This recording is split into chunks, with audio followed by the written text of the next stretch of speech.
ብደክ አንተ ቀለል ያለ ቀን ዋልክ፣ ምሽቱ ደግሞ ላንተ ከበድ ለኔ ቀለል ያለ ይሆናል። ቅድም ሰኔት መንገድ ላይ አየውታለች። አዎ ቀለበት መንገዱ ጋር ልክ ነሽ። ቀለበት መንገዱን ስትሻገር አይቻታለሁ። በሰላም ነው? ምኑ? አይ ማለቴ ሰላም አለች እኮ ማለቴ ነው። እዛ ቀለበት መንገዱ ጋር። አይ እኔና ሰው እኮ ሰላምታ የለንም። ቀለበት ልድገምልክ? ማለቴ ቡና ልድገምክ? አይ ይበቃኛል። ከዚህ በላይ ከጠጣው ማታ እንቅልፍ ይከለክለኛል። ልተኛም ያምራል። ቀልደኛ ራዲ ግን ጣቶችክን ሳያቸው አስተውዩ አላውቅም። በጣም ነው የሚያምሩት። የምርሽን ነው? አዎ አብሶ ቀለበት ጣትክ ረጅም ነው። የሚረዝመውማ የመሀልኛው ጣቴ ነው። ግን እንዴት አስተዋልሻቸው? ምኑን? ጣቴን። እኔ እንጃ ዝም ብዬ ሳስተውለው አስተውልኩት መሰለኝ። እስኪ አንቺ ጣቶች። ይሄኛው ጣቴ ቀለበት ስለሚሸፍነው ብዙ አይታይም። አውርጅ እና ስራ እንዴት ነበር? ረዲ ከዚህ በላይ እኔ ነገር ማንሸዋር አልችልበትም። ቀለበትን የት አድርገው ነው? እዛ ቲቪ ስታንዱ ላይ ነበር። አንስተሽዋል አይደል? አዎ አንስቼዋለሁ። ቃል ኪዳን የትም ሊጣል ስለማይገባ አዎ አንስቼዋለሁ እኮ። የታል? ስጭኛል አድርገው። መጀመሪያ ለምን አወለከው?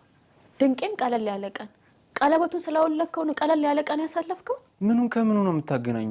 እኔ ጭራሽ ቀለበት የማውለቅ ትዝ አይለኝም እኮ። እኔ በሰው ፊት ባሌ ጥብቅ ነው ጥብቅ ነው እያልክ አወራለሁ። አንተ ቀለበትን የት እንዳረኩ አታውቅም። ማውለቄን ረሳው እንጂ ያስቀመጥኩበትን አላስታወስኩም አላልኩም። ቀድሞ ነገር ቀለበትን ከጣትክ ላይ ለምን አወለከው?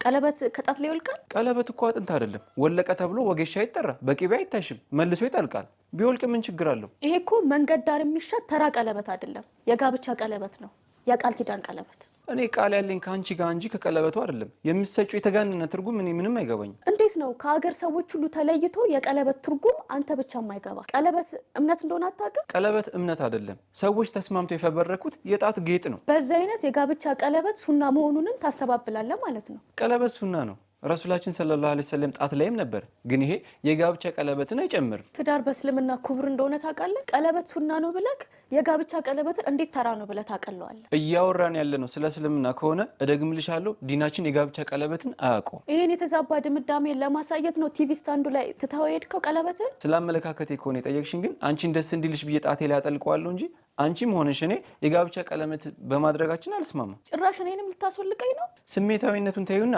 እስኪ አንድ ዲናዊ ማስረጃ አምጪልኝ። ሲጋቡ ቀለበት ያደረጉ ሰሃቦችን ጥቀሽልኝ። በእነሱ ዘመን ስላልነበርኩ ያርጓ አላውቅም። በዘመናችን ግን ብዙ ኡስታዞች ኡለሞች ሲያደርጉ አይቻልም። ዲናችን ዘመኑ ላይ ባሉ ግለሰቦች ሳይሆን ከዘመን በፊት በነበሩ ማስረጃዎች ላይ ነው የሚመረኮዘው። ታዲያ ቀለበት የሚያደርጉ ኡስታዞች ጥፋት ላይ ናቸው ልትል ነው? ቀለበት የሚያደርጉ አላልኩም።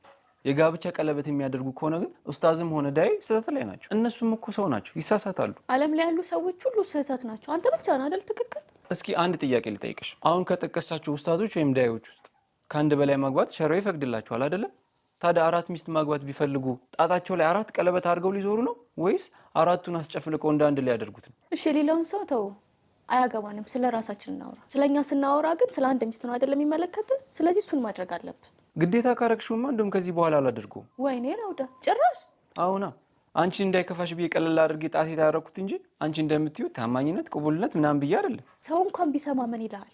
የጋብቻ ቀለበት አላረገም ያልክ ብቸኛው ባል እኮ ነህ ረዲ። አንቺም የጋብቻ ቀለበት ሱና ነው ያልሽ ብቸኛ ሚስት ነሽ። ስለዚህ ጉዳይ የሚያወራውን ሀዲስ አላነበበችም ብለክ ነው አይደል እንዲህ የምትጫወትብኝ? አይደለም ብታነቢም የሰርጋችሁ ዕለት ቀለበት አድርጉ የሚል ሀዲስ ስለማታገኝ ነው በድፍረት የምነግርሽ። እኔ እስካሁን ብዙ የሙስሊም ሰርግ ኒካ ይጃል፣ አንዱም ላይ ግን ቀለበት አታድርጉ የሚል ወይም አናደርግ የሚሉ ጥንዶች አይቻላል። አንድን ነገር ብዙ ሰዎች ተገበሩት ማለት እኮ ልክ ነው ማለት አይደለም። አናሳዎች ተገበሩት ማለት ደግሞ ስህተት ነው ማለት አይደለም። ስለዚህ እንደ ቤተሰቦቻችን እንደ ዘመድ አዝማዶቻችን እንሆናለን እንጂ አንተ አዲስ ባመጣው ፈሊጥ መሸበር አለብን። ከቤተሰቦችሽ መካከል በዛ ጨለማ አብሮሽ ቀብርም ይገባል። አላህ ፊት ቆመሽ ስትጠየቂ እኔ ነኝ ያሳሳትኳት ብሎ ዋስ ጠበቃ የሚሆንሽ ዘመድ አለሽ? የለም። ግን ልክ ያልሆነ ነገር ቢሆን ኖሮ ከመሀላቸው አንዳቸው ይቃወሙት ነበር። ረሱላችን ሰለላሁ ዐለይሂ ወሰለም በመጨረሻው ዘመን የአይሁድና የነሳራን ሱና ኮቴ ለኮቴ ትከታተላላችሁ እንዳሉ አልሰማሽም? የእነሱን ሱና መከተልስ መጨረሻው ምን እንደሆነ መገመት ይከብድሻል? ሀዲሱን አልተቃወምኩም፣ ግን በዲናችን የጋብቻ ቀለበት ቢከለከል ኖሮ ቀለበት ማድረግ ራሱ ሀራም ይሆን ነበር። ሱና ነው ያልከው ቀለበት ለጋብቻ ካልሆነ ሌላ ለምን ይጠቅማል?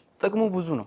እሳቸው በማድረጋቸው ብቻ ማድረጋችን ጥቅሙ እንዳለ ሆኖ እንደ አይንናስ ያሉ ሌሎች ብዙ መጥፎ ነገሮች እንደሚከላከል ሰምቻለሁ። ታዲያ አይንናስ እኮ ትዳርንም በክፉ ያያል፣ ስለዚህ ይጠቅማል። እውነትና የግል ፍልስፍና ለየቅል ናቸው። እውነቱን ንገረኝ ካልሽ ደስ እንዲልሽ ብዬ ጣቴ ላይ ያጠለኩት እንጂ ንዬ ሱናውን እንጂ ጋብቻውን አይደለም። ይሄማ ክህደት ነው። በአደባባይ መታመኛዬ ብለህ ያጠለቅከው ቀለበት ንያው ሌላ ነው ማለት ነው። አዎ አንቺም ብትሆኚ ንያሽ የጋብቻ ከሆነ ጥፋት ላይ ነሽ። ከላይ ጀምሮ ሲወራረስ የተቀበልኩት ማንነት እንጂ እኔ የፈጠርኩት አይደለም። ለዚህ ደግሞ እኔ ያልደረስበት እንጂ ዲናዊ ማስረጃ ይኖረዋል። ንገረኝ ካልሽኝ ጥንታዊ ወታደሮች ከሚስቶቻቸው ተነጥለው ለውጊያ ሲሄዱ እሷን ለማስታወስ ጣታቸው ላይ ያደርጉታል። እሷም እንደዚህ የባሏን ትዝታ አብሮ ለማኖር ጣቷ ላይ ታጠልቀዋለች። ይሄን ግኝት ሮማውያን፣ አውሮፓውያን ስለወደዱ ተቀበሉት። በዘመኑ የነበሩ ቀደምት ቤተክርስቲያናትም ባልና ሚስትን ለማስተሳሰር አይነተኛ መላ መሆኑ ስለተረዱ ተቀበሉት። ከመቀበል አልፎ በአስተምሮ ደረጃ ተቀበሉት። ቀሪው ዓለምም በሂደት ተላመደውና ጉዳዩ በዓለም ላይ ናኘ እና እኛ የመላው ዓለም አባሎች አይደለንም። እያደሩ ጥሬ ማለት አሁን ነው። መነሻው ላይ ዲናዊ ዳራ የለውም ነው እያልኩሽ ያለሁት። እሺ ረሱል ሰለላሁ ዐለይሂ ወሰለም የጋብቻ ቀለበት አታድጉ ብለው ከልክለዋል? መከልከል አይጠበቅባቸውም። ምክንያቱም በወቅቱ እንደዚህ የሚባል ታሪክ የለም። ታዲያ ሲጋቡ ምንድን ነበር የሚያደርጉት? ጋብቻ እኮ ልባዊ ትስስር እንጂ እኮ የጣት ወይም የቀለበት ጉዳይ አይደለም። አረ እንዴት ነው የምንግባባው ጎበዝ? እውነትም ግን እሷ እንዳለችው ይሄ ሁሉ መት እንደዚህ አይነት ነገር ውስጥ ጭልጥ ብሎ የገባው እንዴት ነው? ቀለበት እንዴት የልብ ማሰሪያ የእምነት ጥሬ ቃል ሊሆን ይችላል? አታድርጉ ተብሎ አልተከለከለምና ረሱል ያላደረጉትን ፈጽሞ የማያውቁትን ነገር ለዛውም መነሻው የነሳራ የሆነን ሱና መከተል ይቻላል? ሁሉንም ነገር ለራሱ ነው የሚያመቻቸው። ይሄኔ ቀለበት ማድረግ ቢወድ ኖሮ ማድረግ የታዘዘበትን መረጃ አለ ብሎ ፈልፍሎ ያመጣ ነበር። ትላልቅ አሊሞችን ጨምሮ ይሄ ሁሉ ሰው የሚያደርገውን ነገር ክልክል ነው ብዬ አላስብም። አልስማማ